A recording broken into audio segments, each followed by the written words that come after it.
أشهد أن لا إله إلا الله.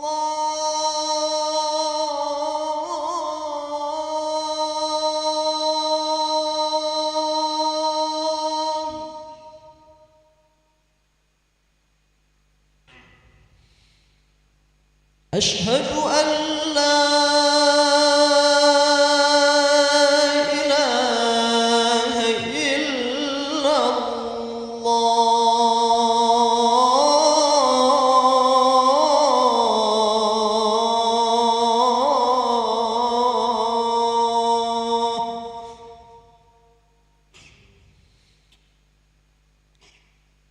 أشهد أن محمدًا رسول الله.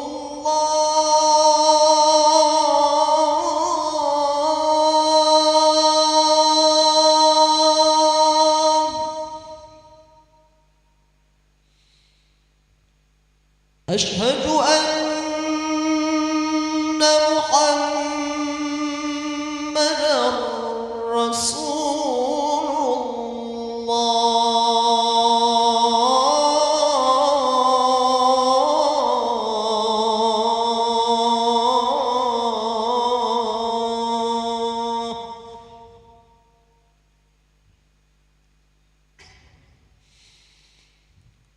حي على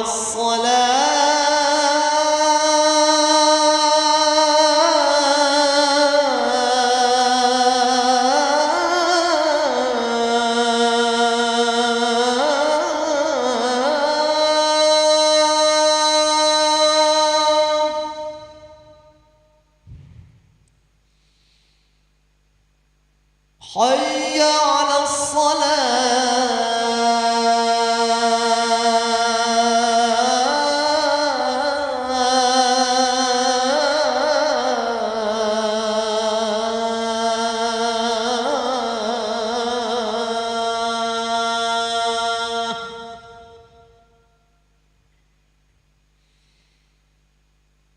حي على الفلاح.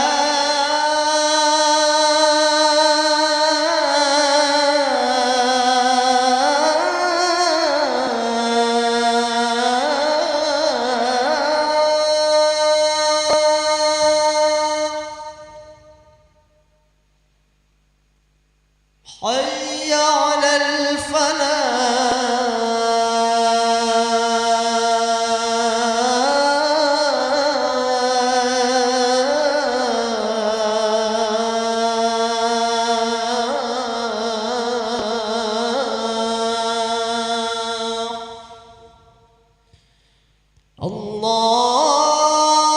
الله أكبر الله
Bismillahirrahmanirrahim.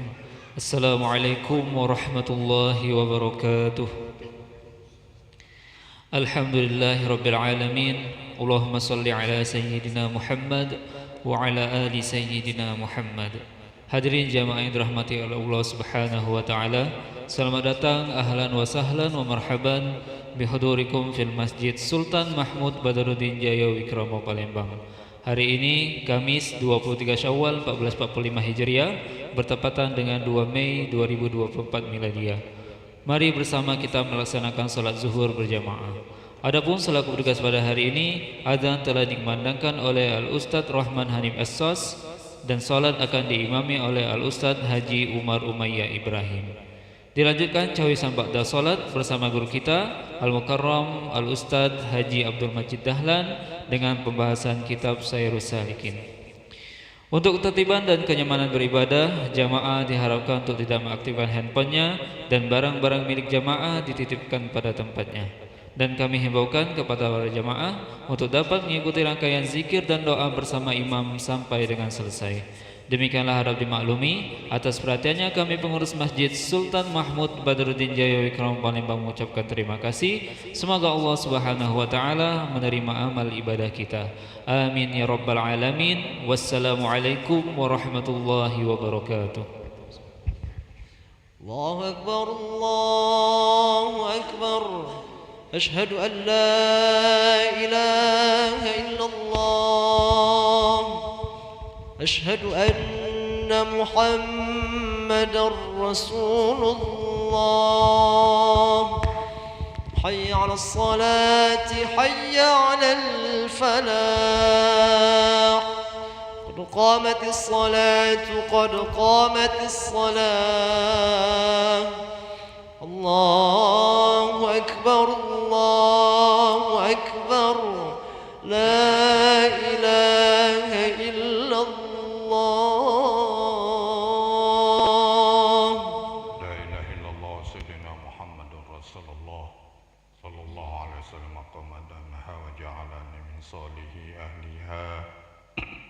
استووا أقيموا صفوفكم واعتدلوا. أعوذ بالله من الشيطان الرجيم. بسم الله الرحمن الرحيم. قل أعوذ برب الناس ملك الناس إله الناس من شر الوسواس الخناس من الجنة والناس. ربي أعوذ بك من همزات الشياطين أعوذ بك ربي أن يحضرون. صلي 4 ركعات. الله أكبر.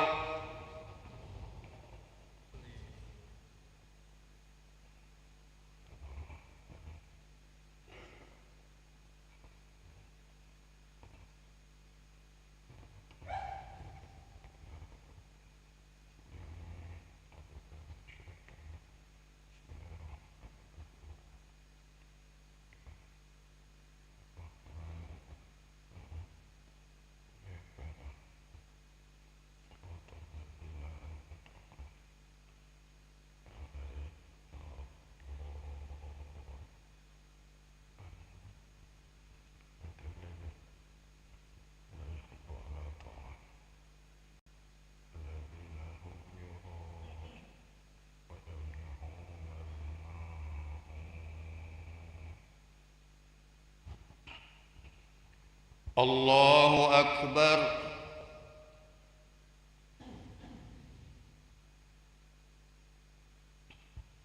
سمع الله لمن حمده. الله أكبر.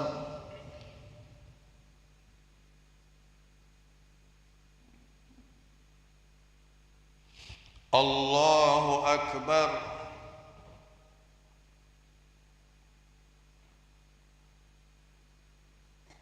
الله أكبر.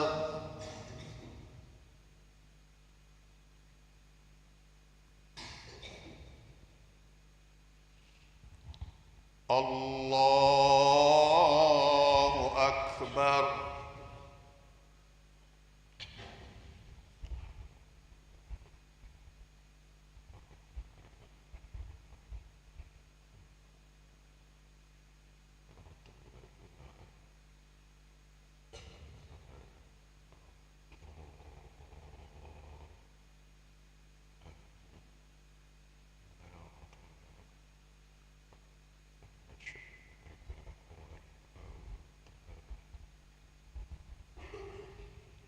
الله أكبر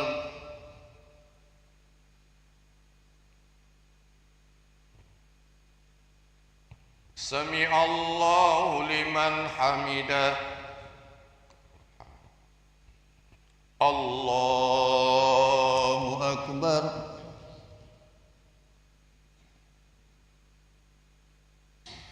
الله أكبر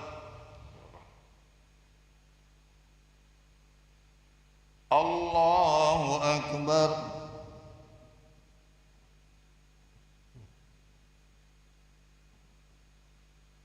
الله أكبر التحيات المباركات الصلوات السلام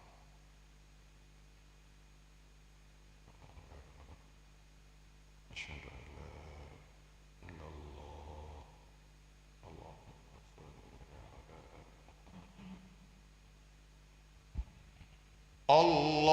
الله أكبر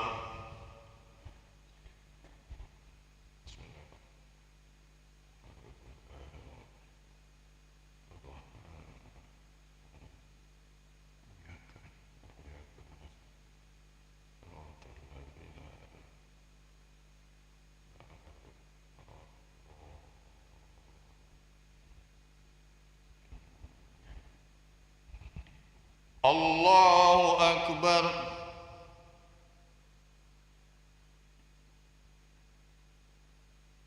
سمع الله لمن حمده الله أكبر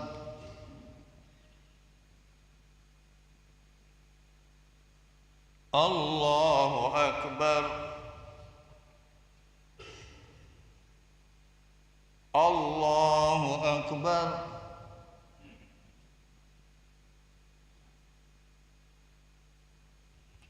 الله أكبر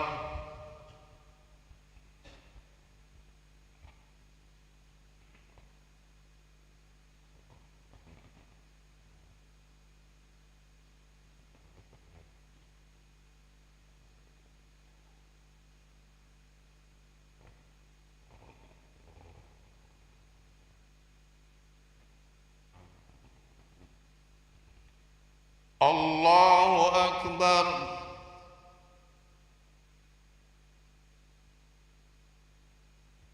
سمع الله لمن حمده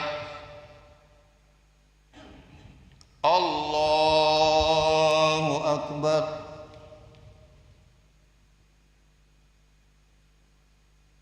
الله أكبر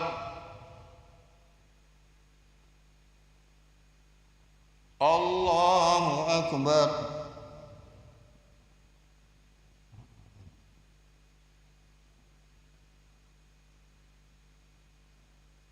الله أكبر التحيات المباركات الصلوات السلام عليكم